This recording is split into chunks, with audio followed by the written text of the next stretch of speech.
안녕하세요. 11월 18일 화요일 아침이 되신 여러분 한번 환영합니다.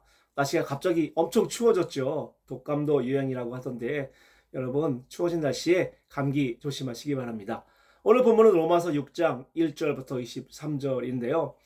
바울은 계속해서 은혜에 대해서 이야기하고 있습니다. 사람들은 바울의 가르침을 통해서 하나님의 은혜가 죄를 용서하는 값없는 하나님의 선물이라는 사실을 알게 되었습니다.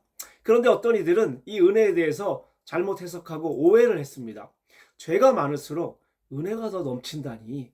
그렇다면 더 많이 우리가 죄를 지을수록 그 은혜가 더 커지는 것 아닌가? 그렇다면 우리가 더 많이 죄를 지을수록 하나님의 은혜가 더 커지니 더 많이 죄를 짓자라고 이렇게 생각한 것입니다.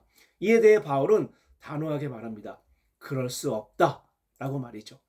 바울이 이렇게 강한 어조로 외친 이유는 분명합니다. 하나님의 은혜는 죄를 마음껏 지을 수 있는 허가증이 아니라 죄의 자리에서 우리를 일으켜 다시는 그 자리에 눕지 않도록 붙들어주는 하나님의 능력이기 때문입니다. 여러분은 우리의 죄를 용서하시는 하나님의 은혜를 어떻게 생각하시나요? 그런데 우리는 종종 은혜를 오해하곤 합니다. 마치 은혜가 죄를 덮어주는 따뜻한 담요처럼 생각하기도 합니다.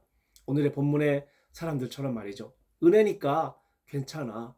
은혜면 다 용서가 돼. 그래서 죄를 지어도 돼. 라고 말이죠. 은혜가 모든 문제를 자동으로 해결해주는 만병통치약인 것처럼 말입니다. 그러나 성경, 특히 바울은 그렇게 은혜를 정의하지 않습니다. 은혜는 단순히 죄의 기록을 지워주는 기능이 아니라 죄를 죄로 보게 하고 그 죄를 이길 수 있는 새로운 생명과 능력을 주시는 하나님의 역사이기 때문입니다. 바울은 그래서 이렇게 말합니다. 너희는 죄에 대하여 죽은 자요 하나님께 대하여 살아있는 자라라고 말이죠.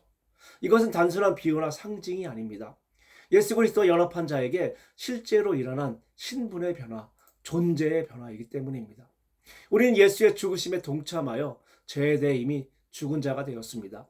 예수의 부활에 참여하여 하나님께 살아있는 존재가 되었으며 이제 그 새로운 존재에 걸맞는 삶을 살아가도록 부름받은 사람들입니다. 다시 말해서 이 은혜는 죄를 가볍게 여기도 된다는 선언이 아니라 죄에서 해방되어서 새로운 삶을 선택할 능력을 받았다는 복음의 선포인 것입니다. 그렇다고 우리가 죄에서 완전히 해방된 존재냐? 꼭 그렇지도 않습니다.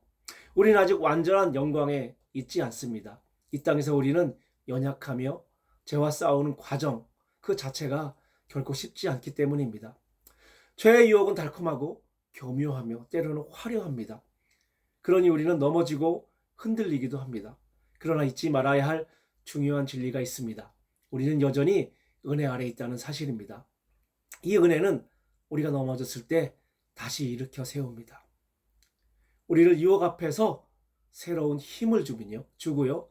거룩함을 향해 한 걸음 한 걸음 더 나아가도록 이끄는 하나님의 손길입니다. 여러분 오늘 하루 그 은혜를 의지하고 그 은혜가 주는 자유를 누리며 하나님이 주신 삶을 힘있게 살아내는 저와 여러분이 되는 그런 하루가 되었으면 좋겠습니다. 감사합니다.